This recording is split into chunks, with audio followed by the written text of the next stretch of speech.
Hello. So good to meet you at our global motivational meeting. We are reading World Scriptures book. This God's words that inspire billions of people, families, communities, countries, and the whole world. And we'll help you to just read these quotes and practice in your daily life. As we read this holy book from the beginning, let's read what God prepared for us today.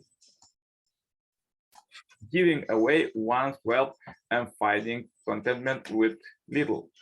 Jesus said to the rich young man, if you would be perfect, go sell what you possess and give it to the poor, and you will have treasure in heaven, and come follow me.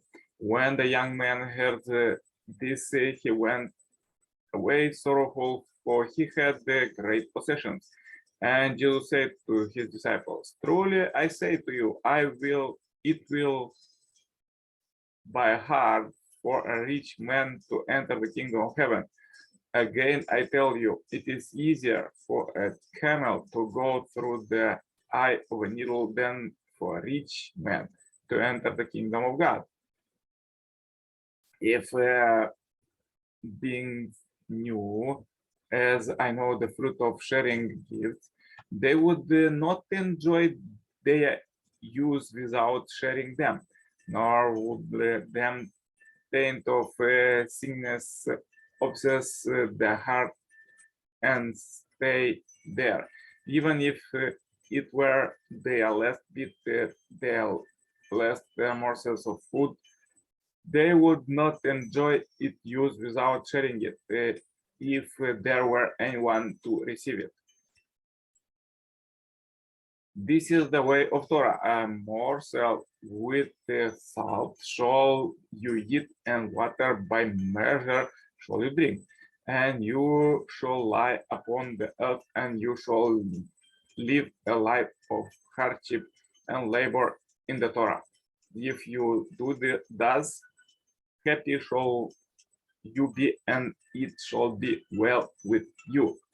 The master said, the incomparable was food, a handful of rice to eat, a ground full of water to drink, living on a meat that others would have found it unendurable, depressing, but to whose fullness it made no difference at all.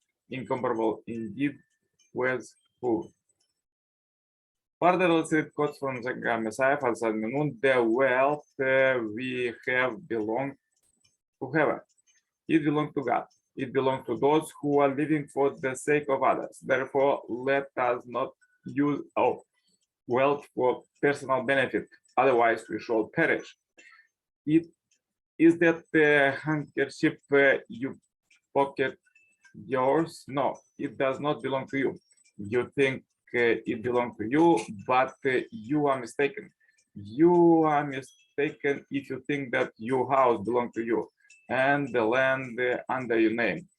You are mistaken if you think that husband, wife, sons, and daughters are your husband and your wife and your children, and therefore you may treat them as you please.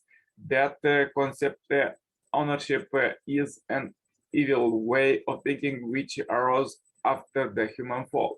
We do not know it, but behind the scenes, God has been working for thousands of years to straighten it out. Therefore, for our part, we have to deny ownership. We should give up the idea that we own anything of God's creation. You should be willing to offer to God all your possessions without any reservation. You should be willing to burn them all, and then burn even the altar as a burnt offering. You should not feel that you are qualified to own even your personal belongings. Then, after you finish fulfilling the role of a high priest, you will reap the fruits of all your offerings. Heaven will repair them for you. God will remember and love the person who would gather up all of America's wealth and give it to Africa. When you amass wealth, do not think about using it to benefit your children. Before bequeathing it to your children, you should devote it for the sake of the world. After all, your children should live for the sake of the world. Therefore, your first priority should be to offer your wealth to the world. Then you can provide for your children. God will bless you and your family if you have a heart to provide for your family members only after offering your wealth to your people and nation. Do not worry that your children will go without. God will feed them and care for them. Money is a result. Yet everyone is concerned about money without looking behind it at its cause. So why do we need money? We do not need it just to eat and live. We need it to connect with the purpose of the cause and to connect with the world. Nevertheless, people do not have such a concept. Although they are resultant being, people do not recognize that their purpose and the purpose of their money is to make the casual being happy. If they did, they would understand that they should use their money to serve their parents, to share with their siblings and relatives, and to benefit their nation and the world. This is a universal law.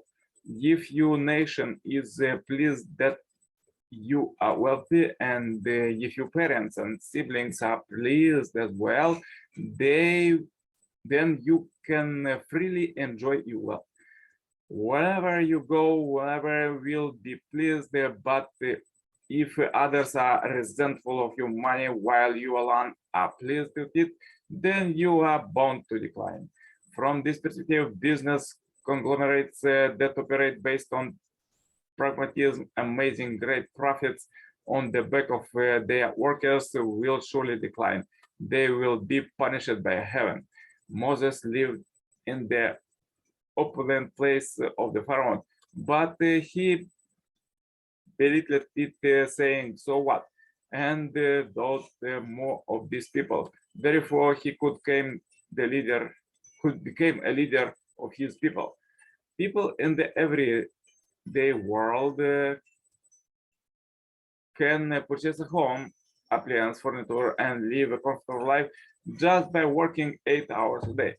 The unificationists work 24 hours a day, yet we do not own our own homes and barely have enough money to live on. My goodness, we are like beggars. Do you realize that we are different from the world? We are 180 degrees different, yet under these circumstances, are we in despair? No, we live in hope. That is our pride. So powerful quotes for today. If you have difficulties, please watch one more time this video, share this video as we end this video on Happy Life. Subscribe as marathon, contact me for consultation, cooperation, and become a member of this Heavenly Parents Holy Community globally. The contacts are below. And turn on suggested playlist, listen God's words, stay blessed all day. See you tomorrow with more powerful quotes. Yours, Nicolae Cirpala. Bye bye for now.